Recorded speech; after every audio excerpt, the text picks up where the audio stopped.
Hi, so we are having a look at how we can add a column using DAX.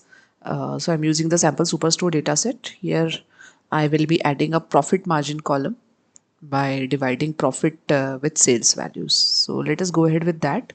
So how we can do it is we have to, go into the data view. So this one is the data view out here.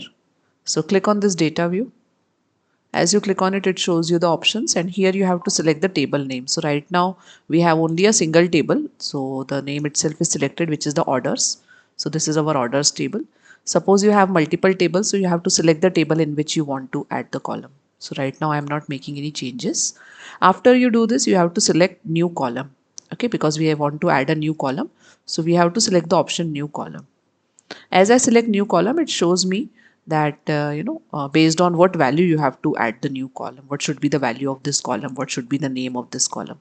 So all this needs to be written over here. By default it gives me that column equal to. So here I want my column name to be profit margin, and I want the formula to be profit divided by sales value. So this is how I can go ahead.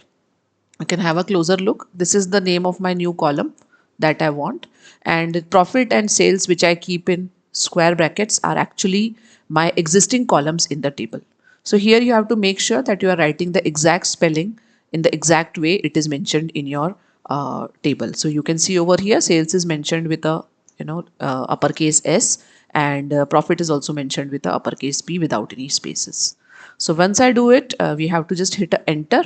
So when you hit enter, you are going to see that a column named profit margin appears over here with the appropriate data type. All right.